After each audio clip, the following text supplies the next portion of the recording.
as we edge closer to reaching a place, hopefully, where we can interrogate the strategic direction that the vehicle, which is our country, more specifically the state, is headed in, how effectively this vehicle is moving in the desired direction, and our role as citizens in moving this vehicle in the desired direction. It is important that we first develop a decent picture and idea of what this vehicle is. Is this a 4x4? Is it a sedan? How big is the engine, and what are the parameters and limits within which we can operate this vehicle? With this intent, today we look at the owner's manual for our state, the good book, the Constitution of the Republic of South Africa. Some context. From 1910 to around 1994, South Africa operated under a system of parliamentary supremacy, in which Parliament was the highest authority in the land and could pass any law, including those that denied basic human rights. Throughout this period, the only group of people that could vote and participate in all levels of government were white men, with the opportunity for this participation being opened up to other races and genders slowly over time. What this allowed for was a parliament with supreme authority, which only a minority of people could vote for and participate in, providing fertile ground for the overt violation of human rights as we saw in apartheid, or apartheid as some would say. From the early 90s, as the apartheid system began to crumble, leaders from all parts of the political spectrum came together to negotiate and collaborate in the formation of a new South Africa, within which all citizens, regardless of race, could share in the fruits of the nation. A cornerstone and foundation of this new South Africa which arose was the Constitution, which was officially adopted in 1997 after about 7 years of compiling and reaching a consensus on this Constitution. The Constitution of the Republic of South Africa is the supreme law of our country. It provides the legal foundation for the existence of the Republic, sets out the rights and duties of its citizens, and defines the structure of government. Importantly, the Constitution is the supreme law of our land and guarantees the basic human rights of all in the Republic. All nice to say and kumbaya-like, but what does this mean for us? The Constitution is like the birth certificate of South Africa as we know it today, coming from the pre-94 system of parliamentary supremacy, where the parliament, which was elected and composed of a minority, had supreme power to do as it pleased, to a constitutional democracy where the state and the parliament are bound by a constitution which guarantees the basic human rights of dignity, freedom, and equality for all, with an independent judiciary and system of courts which ensures that the state acts in a way that aligns with these basic values and human rights which are established in the Constitution. So we move from a parliamentary supremacy where parliament can do as it pleases and enact any laws as it pleases, to a constitutional democracy where the state is held accountable for upholding basic human rights.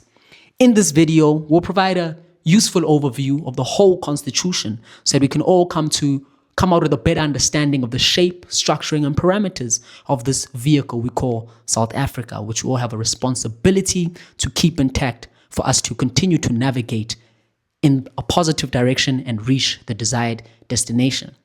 Someone needs to drive, someone's got to take out the trash, someone needs to change the oil, someone needs to change the water, someone's going to play music in the car. But before we start fiddling with things, it's important that we understand the specs of the vehicle. Then we can modify the vehicle and effectively move it in the desired direction. With all that said, let's get into the Constitution. As we break the Constitution down, we'll start with the Preamble, go through all the 14 chapters that follow in the Constitution, and then conclude just touching on the schedules and annexures at the end of the Constitution. I must admit, I read the Constitution back to front for the first time. It's a long document, about 180 pages, but it gives one a good view of the idea of South Africa and how the state is structured and meant to be held accountable by citizens and serve citizens, and kind of outlines this relationship between state and the citizenry, which is very useful to have a perspective of, I think, particularly if one wants to engage on the strategic direction of the country and how we can contribute towards this over time. So let's get into the Constitution. As mentioned, the Constitution begins with the Preamble, followed by 14 chapters, and concludes with a number of schedules and annexures. all within 182 pages. The Preamble is an introductory statement that lays out the guiding purposes and principles of the Constitution. It also reads like a mission statement, acknowledging the injustices of our past on a high level and committing to an equitable and free South Africa going forward. To give you a decent sense of the tone and intent of the Constitution, I'd like to read out the Preamble so we can have that in our minds as we proceed. Preamble reads as follows. We, the people of South Africa, recognize the injustices of our past, honor those who suffered for justice and freedom in our land, respect those who have worked to build and develop our country, and believe that South Africa belongs to all who live in it, united in our diversity. We therefore, through our freely elected representatives, adopt the Constitution as the supreme law of the Republic, so as to heal the divisions of the past and establish a society based on democratic values, social justice, and fundamental human rights. Lay the foundations for a democratic and open society in which government is based on the will of the people and every citizen is equally protected by the law. Improve the quality of life for all citizens and free the potential of each person, and build a united and democratic South Africa, able to take its rightful place as a sovereign state in the family of nations. May God protect our people. Nkosi sikeleli Afrika. Morena boloka setjhaba sa heso. God sien Suid-Afrika. God bless South Africa. Mudzimo fatutshedza Afrika. Hosi katekisa Afrika. Let's marinate on that for a bit. Meaningful, significant, and powerful commitment as a nation. Following the Preamble, we go into Chapter 1 of the Constitution, the Founding Provisions. This chapter establishes South Africa as a sovereign, democratic state where the Constitution is the supreme law of the land. It additionally establishes a number of other key elements associated with the identity of our country. The founding values of our country are listed to be: number 1, human dignity; number 2, non-racialism and non-sexism; number 3, the supremacy of the Constitution; number 4, universal adult suffrage, which is basically the right for everyone to vote, only introduced in 1994. The flag of the new South Africa, that beauty behind me to my right, is also introduced and acknowledged in Chapter 1 of the Constitution. Our 11 official languages are listed, and the concept of a shared South African citizenship with all citizens having rights and responsibilities is introduced. And this was a move away from the system where only white people could be full citizens of South Africa, while other groups had limited South African citizenship without voting rights. And black African people in particular were essentially considered foreigners in South Africa and could only be citizens of the designated homelands or Bantustans. We have come a long way, but the long walk continues, and that is on us. That's Chapter 1, the founding provisions of the new South Africa. Chapter 2 is the much publicized, positively so, Bill of Rights, which defines the fundamental rights of all people in the country, which the state should protect, promote, and fulfill.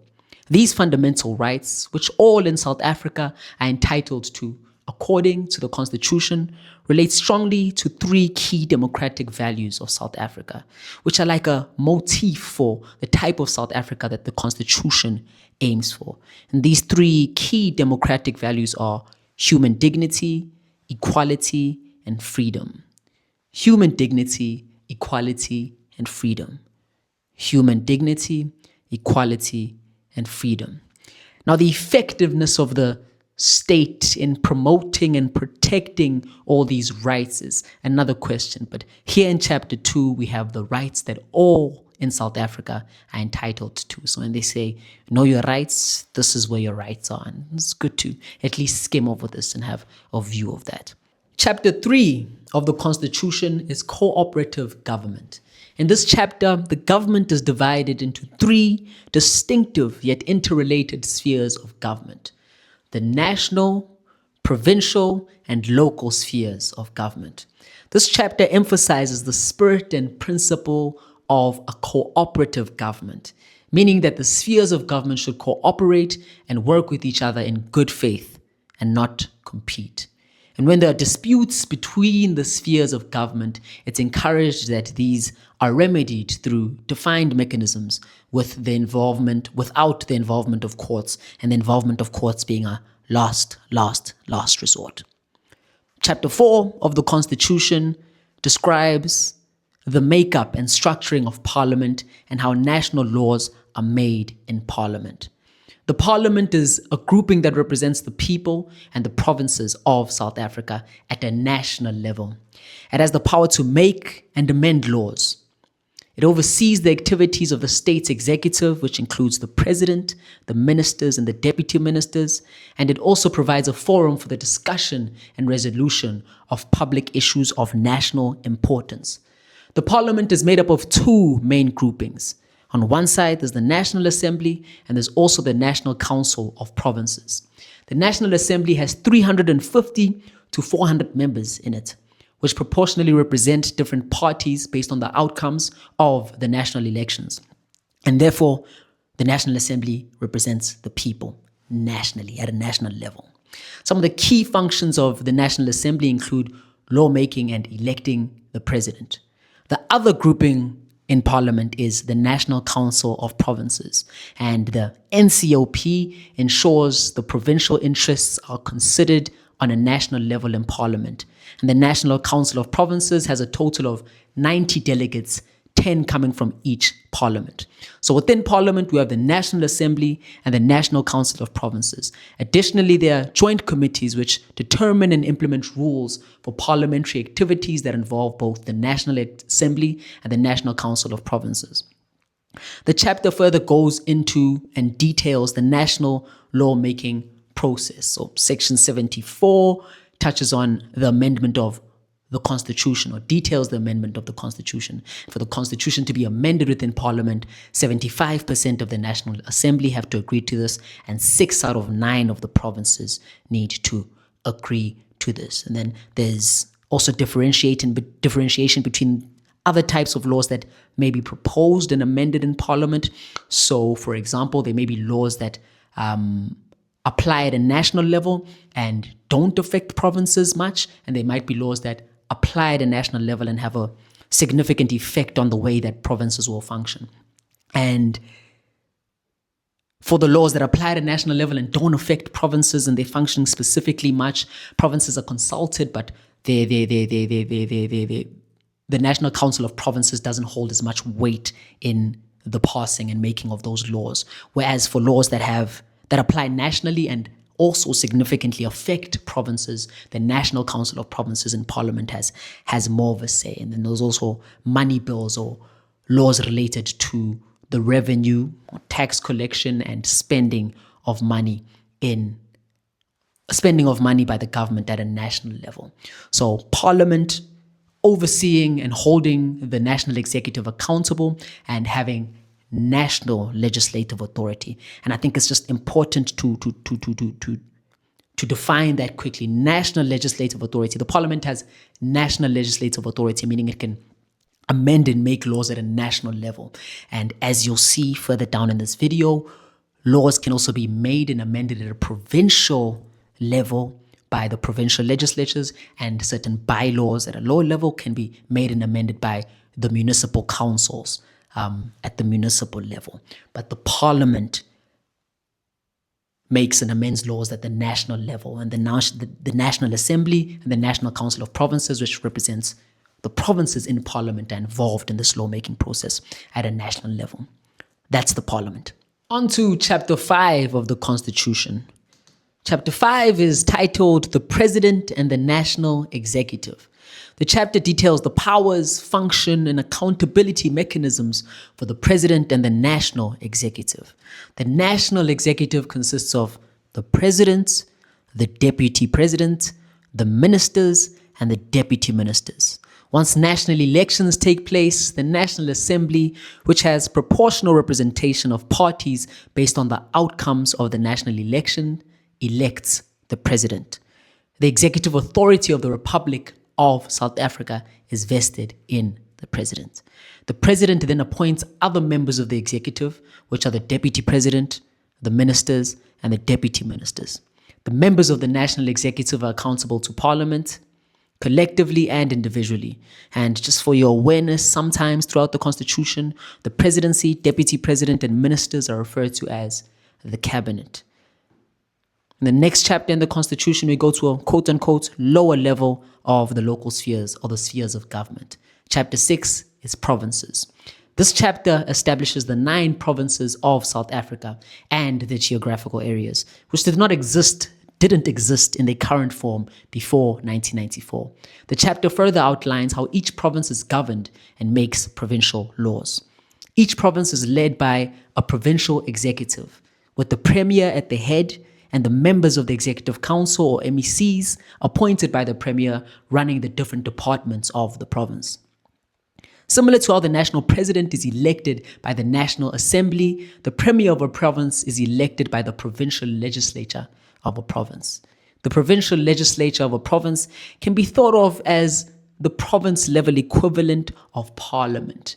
It consists of 30 to 80 members, depending on the province, and these 30 to 80 members are elected through provincial elections. The provincial legislature holds the provincial executive accountable and can create and amend provincial laws.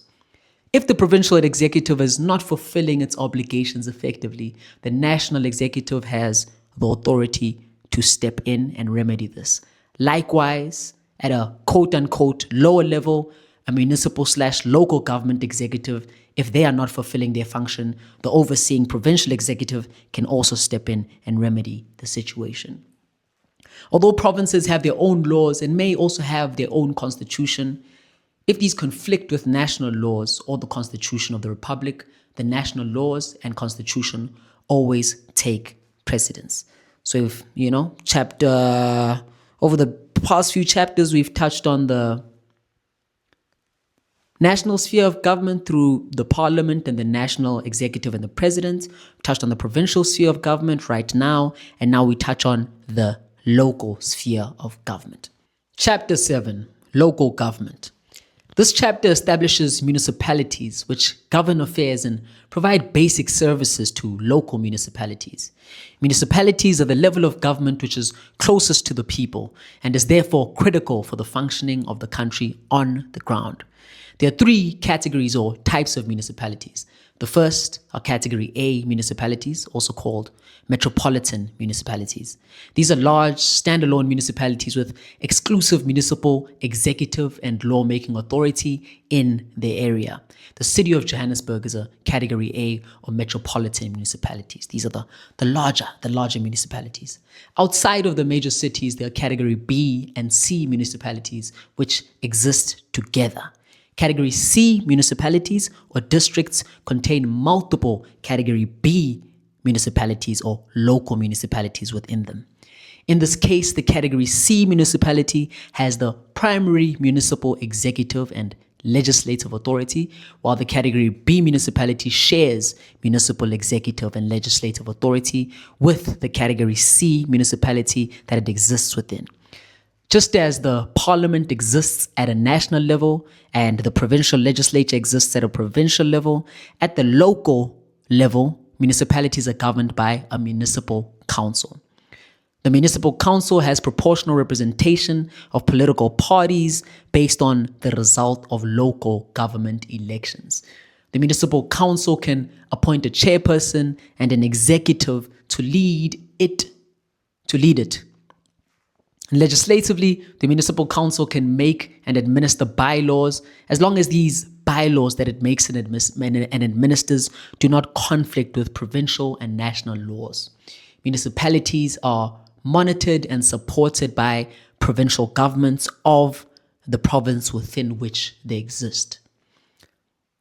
Chapter 8 of the Constitution is titled Courts and Administration of Justice. This is basically the legal backbone and accountability mechanism of the state. This chapter establishes an independent judiciary or system of courts that has the final say on the interpretation of the law and the constitution in the republic. It further explains how judicial officials are appointed and the powers that these judicial officials have. The chapter establishes a judicial hierarchy of courts responsible for interpreting and ruling on the law of the country. The highest court in the land is the Constitutional Court, which has a final say on all constitutional matters and is led by the Chief Justice. Right below the Constitutional Court, we have the Supreme Court of Appeal, which handles appeals from the High Court. And the High Court sits right below the Supreme Court of Appeal, and High Courts are the regional courts that decide on constitutional and other legal matters that are beyond the lower courts. And at the bottom are the lowest courts, which are the magistrates' courts, which handle the bulk of civilian and criminal cases in the Republic. In addition to these courts, Chapter 8 also establishes other structures, namely the Judicial Services Commission, which facilitates the appointment of judges, and the National Prosecuting Authority, or the NPA, which carries out criminal proceedings on behalf of the state. As legal accountability mechanisms, all these courts and administrators of justice are expected to act independently, impartially, and without fear, favor, or prejudice. The vehicle is intended to function in this manner. However, it is important to at least be aware of the fact that sometimes there are questions and doubts even about the ability of mechanisms like the National Prosecuting Authority to act independently and administer justice without fear, favor, or prejudice. So these vehicles of state are intended to function in a certain way, but as is the case with complex systems, the vehicle doesn't always function as intended. And as informed and involved citizens, it is important that we are not naive to this. That's Chapter 8. No, we are moving, guys. We're getting through this Constitution. Let's stick in there. By the end of this, we would have gotten through the Constitution. Chapter 9. You might have heard the term Chapter 9 institutions before. Well, let's unpack that a bit. Chapter 9 of the Constitution is titled State Institutions Supporting Constitutional Democracy. This chapter establishes independent groups, sometimes called watchdog bodies, that monitor government behavior to ensure that government is honest, fair, and doesn't violate the rules enshrined in the Constitution and in the law of the Republic. These groups are independent, so they're not controlled by government, and they report directly to Parliament, allowing them space to expose corruption and unfairness directly to the Parliament. Some key examples of Chapter 9 institutions, among quite a few others, are number 1, the Public Protector, which investigates improper conduct in the state; the Commission of Gender Equality, which promotes gender equality across the nation; and the Independent Electoral Commission, which manages free and fair and the Independent Electoral Commission, which manages free and fair elections. That's Chapter 9. Chapter 10 is Public Administration. This chapter of the Constitution defines high standards and principles for public servants across all spheres of government, organs of state, and public entities in the government. Key principles that are emphasized include ethical behavior, transparency, responsiveness to the public's needs, and good human resource management and career development opportunities for public servants. The chapter also establishes the Public Service Commission, or PSC, which is an independent body that promotes these basic values and principles that are outlined in this chapter of the Constitution. In addition to this, the Public Service Commission investigates grievances and advises on personnel practices within the public sector. The Commission reports to the National Assembly and relevant provincial legislatures at least once a year. The principles and values of the public sector workforce, as they are laid out in this chapter, are honestly quite valid. And I'd argue that if these are better upheld within public service, our public sector will be well positioned to deliver on basic services as well as deliver on the higher level promises of the Constitution. Again, the vehicle looks good, but something about the management of the vehicle, if that improves, then things can look up a lot more. Chapter 11, Security Services. This chapter defines the principles and structures governing national security in the Republic. Among these structures are the Defense Force, the Police Service, and various intelligence services. These security service structures are established to protect the security of the Republic and its people. As we're all aware at this point, the security services established in this chapter have been in the spotlight recently due to their supposed infiltration by criminal elements, which has significantly hampered their ability to defend the citizenry or protect the citizenry. This is a signal that the structuring of these vehicles themselves and how they're held accountable, or maybe the mechanisms by which people can assume positions in these vehicles might be flawed and require some serious scrutiny. And again, as informed and involved citizens, as I repeat a lot, these are things that we should seriously think about and confront in creative ways for the benefit of the nation. And that's why it helps also to have some sort of foundation understanding of the structures that the Constitution puts in place to govern and hold our state accountable and for the running of the state, so that as we see gaps in these things, we know how to articulate the gap between these structures that the Constitution puts in place to govern and hold government accountable, and how we see them being run in the modern day and age and in current affairs. Chapter 12 of the Constitution is Traditional Leaders. This chapter provides for the recognition of traditional leadership and customary law, which can be thought of as traditional law within our constitutional framework. Chapter 12 allows for the creation of local and national houses of traditional leaders to advise the government on matters affecting their communities. And the chapter also allows for courts to apply customary law when applicable, as long as this customary law does not violate the Bill of Rights, as detailed in Chapter 2 of the Constitution. Chapter 13 is Finance. This chapter details the management of the Republic's financial resources, focusing on transparency and equitable distribution of funds across the different spheres of government. Some of the key structures that are established in this chapter include the National Revenue Fund, where national government revenue is deposited, then shared in an equitable manner across the three spheres of government. Each provincial government has its own provincial revenue fund, which they use to deposit provincial revenue and allocate funds to provincial activities and the municipalities within that particular province. Another structure established in this chapter is the National Treasury, which ensures transparency and effective expenditure control across the government. Additionally, the Financial and Fiscal Commission provides recommendations on the allocation of national revenue across government spheres. And finally, the Central Bank, on a high level, aims to protect the value of the rand. The chapter further establishes norms and provisions for a number of things, including a number of financial things in government, including budgeting across government spheres, procurement practices, the remuneration of public officials, and the ability of the different spheres of government to make loans and charge taxes. At the end of the Constitution are schedules and annexures. The schedules are technical appendices of the Constitution, which provide additional details to supplement what's mentioned in some of the main parts of the Constitution.